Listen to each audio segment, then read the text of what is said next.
why is it that there are many believers who believe in certain things which are unbelievable? You can't believe in them. So why?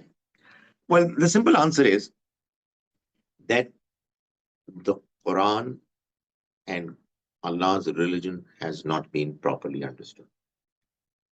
I mean, I'm sure, some people who would get upset about it, but that's what the problem is. Let's not get upset. Let's talk about it. Let's try to understand. Uh, you see, one of the problems that people confront is, and I just give you one or two examples, is that people, when they read the Quran, you know, you must have you must have heard it uh, many times that when you buy a machine, whatever, a washing machine or any machine, you also get a you know that guiding principles. There is a written whatever technical manual. Yeah, manual that is accompanying. So you read the manual and then you use your machine and the machine is going to function. So the Quran is like that manual. It really looks very amazing, apparently. Oh, I see. So people start reading the Quran and saying that this is a manual and we'll practice it. And what we find there is every second page is saying these kuffar, they're going to go to hell. Sometimes you'll find just get hold of these polytheists, kill them, finish them. And God is really unhappy, you know. So this is a manual. People are reading this manual and then they're practicing it. So why are you against them? They're doing what they think is right. Well, to be honest, it's not quite as simple as that. If you are reading the Quran without using your intellect, then you are doing a great disservice to the cause of your own religion, your own faith. Allah says most clearly that one of the most important principles of understanding the Quran is that there can be no contradiction in God's words. His text is free of contradictions. So the Quran says, Afala yatadabbaruna al-Quran. Do they not ponder over the Quran? Walau kana min indi ghairillah. Had it been from anyone other than Allah, la wajadu fihi ikhtilafan kathira, they would have found therein lots of contradictions. There's no contradiction. So I mean, on the one hand, you say that human life is so dear to the Almighty that if you kill one soul, it is as if you have killed the entire humanity. And on the other hand, you find in the Quran mentioned that when these sacred months finish, kill these polytheists wherever you find. And you ask people, is it not a contradiction? No, no. Why? Because this is what Allah is saying. Just try to figure out, man. It's not quite as simple as that.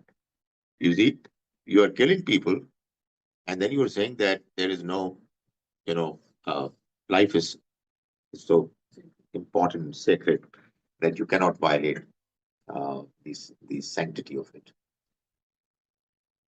This demands struggle. This demands probing, questioning, worrying.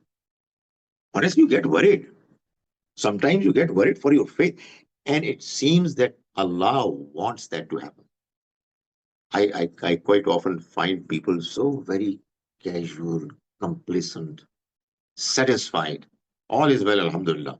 Well, this is because, sir, I'm telling you, this is because you are not reading the Quran. All is well. You are reciting the Quran and you're getting sawab. Not only you, but your elders who have passed away. So life is good. Life becomes tough when you start understanding the Quran. You have questions.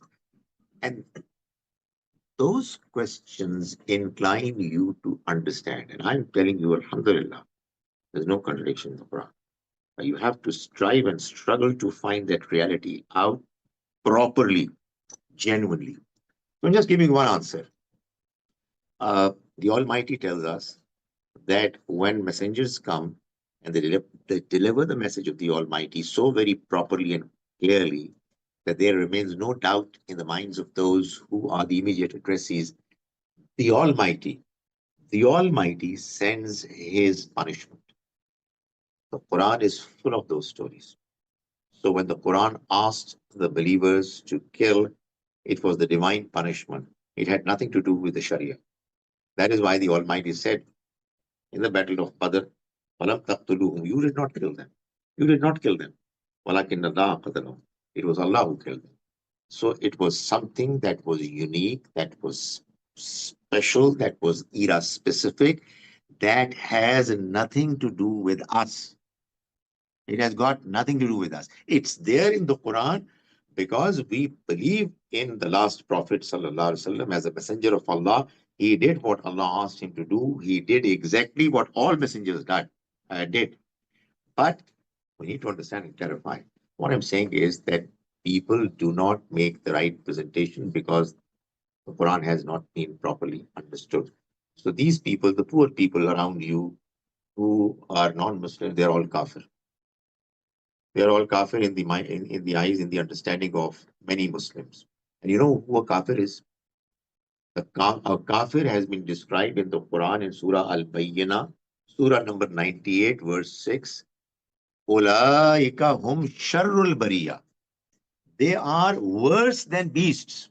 So, you know, you go to your business, your offices, your bosses, your colleagues, your class fellows, they are worse than beasts, dogs, swines, worse than them in your belief. If you don't understand the right understanding of the Quran. What is the right understanding of the Quran? I think I've spoken too much the last part. The right understanding emerging from the Quran is if you worry and read the Quran is absolutely clear. The Quran is absolutely clear that a kafir is a person who knows what the truth is and then rejects it arrogantly. And one thing more, according to the Quran, both non-Muslims and Muslims can be kafir. If you know that this is God's word, and well, all Muslims say this God's word, but they are behaving in a way that they are rejecting it. I'm not talking about sin. I'm not talking about weak belief. I'm talking about the fact that the person says, I'm not going to do it. It's not acceptable. Well, then the Quran says that it's kufr. That is the last statement. وَمَنْ لَمْ يَحْكُمْ بِمَا أَنزَلَ اللَّهُ. Those who refuse to implement and act according to what Allah has revealed. You know what is the last part of it? أُولَٰئِكَ هُمُ الْكَافِرُونَ. They are kafir.